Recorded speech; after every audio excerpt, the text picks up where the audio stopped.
नमस्कार, मी प्रियंका स्वामी भक्त चॅनलमध्ये स्वागत करते. व्हिडिओ आवडला तर लाईक करा, नवीन असाल तर आपल्या चॅनलला सबस्क्राईब करा. तर इथं पहा वाजलेले आहेत 4.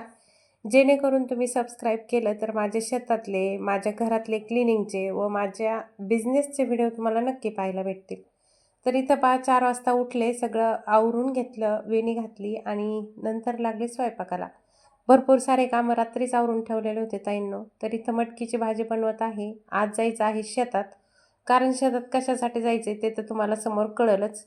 पण ना कधी-कधी उठायचं म्हणलं 4ला तर खूप जड जातं. सकाळी पहाटे 5ला जरी उठायचं म्हणलं तर डोळे उघडत नाहीत. असं माझ्यासोबतच नाही तर प्रत्येकासोबत होतं. कारण कसं ज्या दिवशी आपल्या डोक्याला म्हणा किंवा आपल्या जीवाला म्हणा, ज्या दिवशी लोड असेल ना किंवा जिम्मेदारी, ती जिम्मेदारी पार पाडायसाठी बरोबर जाग येते. आणि प्रत्येकाला जिम्मेदारी पाहिजे. तशीच काही माझ्याकडे आज जिम्मेदारी दिलेली होती आहोंनी. तर काय, तर कांद्याचं रोप घेऊन ठेवलेलं होतं आणि ते लावणं गरजेचंच. कारण उसाला जे काही अंबानी दिलं होतं, म्हणजेच पाणी सोडतात दुसरं, तर आमच्या तिकडे त्याला अंबानी म्हणतात. ते दिल्याच्या नंतर रोप लावायचं होतं आम्हाला कांद्याचं. कारण ती जिम्मेदारी माझ्याकडे दिलेली होती. तर आता पहा मी 7 वाजता घराबाहेर पडलेले आहे. घरच्या मुलांचे डब्बे आमच्या दोघांचं आवरून सुद्धा 7 वाजता घराच्या बाहेर पडले. आता 5 शेतामध्ये आले. मात्र 9:30ला शेतात आले. कारण बिबट्याचा खूप कलमा आहे. त्यामुळं एकटी काही येऊ शकत नव्हते. तर जाऊबाईला सोबत आणलं. भरपूर सारं रोप होतं कांद्याचं. एकटीला लावणं शक्य नव्हतं. तर इथं पहा त्यांनी छान असं रान भिजून ठेवलेलं आहे. आता याच्यामध्ये आम्हाला जे काही कांद्याचं रोप आणलेलं आहे ते ॲड करायचं म्हणजे लावून द्यायचं. आपल्याला विकण्यासाठी नाही पण स्वतःला घरी खाण्यासाठी कांदे लावायचे होते. तर आपण पेरलेला गहूसुद्धा पहा. काही ब्लॉग तुम्ही मागं पाहिलेच असतील. त्याच्यामध्ये गहू पेरला होता आम्ही, तुम्हाला दिसला असेल. तो गहू पण छान आलेला आहे. तर आता इथं सकाळी नाश्ता केला नव्हता म्हणून मात्र 10 वाजता जेवायला बसले होते. तिला होता गुरुवार, त्यामुळं ती काही जेवली नाही जाऊबाई. पण मी जेवले कारण मला खूप भूक लागली होती. सकाळी लवकर उठलं तर भूक लागतीच.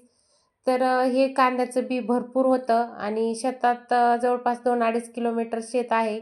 आम्ही आलो होतो पायी आणि पायी आल्याच्या नंतर एवढं बी हे रोप कसं आणावं म्हणून त्यांनी मागून आणून दिलं. तर आता हे सगळे रोप जे काय आहे ती पात कट करायची आणि नुसतं कांद्याचं जे बूड आहे ते आपल्याला लावायचं आहे. कारण ऊसामध्ये कांदे लावले तर येतात, पण मी खायपुरतेच लावले. एवढे लावायला काही वेळ नव्हता. तर इथं पहा मी तोंड बांधून घेतले. पण जरा वेळातच माझ्या तोंडाचं सुटतं कारण मला काम करता येत नाही तोंड बांधल्याच्या नंतर. तर कांदे लावून घेतले. त्यानंतर मी धने लावत आहे. धने आपल्या शेतात जर पिकले तर खरंच ना गावरान कोथिंबीर खाण्याची मज्जाच वेगळी. तर खूप प्रयत्न केलाय मी घरचे घरी भाजीपाला लावायचा. तर इथं संध्याकाळ झाली होती. जवळपास 5:30 वाजले होते. घरी आलो आणि आता संध्याकाळच्या स्वयंपाकाला सुरुवात केली. कारण हे म्हणले जायला थोडा वेळ आहे, मला काम आहे. तर 8 वाजता मग काय पेटली चूल आणि तिंबली कणिक आणि लाटल्या पोळ्या. कारण कशासाठी? घरी गेल्याच्या नंतर मलाच बनवायचं आहे. तर चेहरा पाहिला का तुम्ही शेतातून आल्यावर असा असतो. हातपाय धुवून घेतले, पोळ्या लाटून घेतल्या आणि पोळ्या ज्या करायच्या होत्या मला, तर त्या मी काय केलं, पोळ्या करून ठेवल्या. मात्र भाजी केली नाही. भाजी करायची होती इकडे गेवराईला आल्याच्या नंतरच. कारण आतापासून भाजी केली असती तर एक कोणतं तरी गरम लागतं खायला. त्यामुळं भाजी तिकडंच गेल्यावर करायची होती. इथं माझ्या पोळ्या करून झाल्यात, पण मात्र म्हणलं झाडून वगैरे मारून घ्यावं. सासूबाईचं सकाळी परत आवरायचं नियोजन बिघडन, कारण संध्याकाळी त्या काही स्वयंपाक करत नाहीत. सकाळीच केलेला स्वयंपाक संध्याकाळी खातात. कारण एकट्या असल्यामुळं त्यांना शेतातून आल्यावर दमल्यासारखं होतं. तर मग मी त्यातल्या काही पोळ्या त्यांना दिल्या आणि मी पण स्वयंपाक करून घेतला आणि आता निघायचंच होतं. पण मात्र भांडेसुद्धा घासून घेतले. कारण सकाळी त्यांचं सगळं नियोजन बिघडलं असतं. तर आज गुरुवार शेवटचा असल्यामुळं जाऊबाईंनी त्यांनी मला हळदी-कुंकवाला बोलवलं. तर चला म्हणलं, त्यांनी बोलवलं तर सगळ्यांचं हळदी-कुंकू घेतलं. सगळ्यांपाशी थोडा वेळ थांबले. त्यांची पूजासुद्धा तुमच्याशी लगेच शेअर करते. छान पूजा मांडली होती. ह्या वर्षी मात्र मी काही गुरुवार धरले नाही.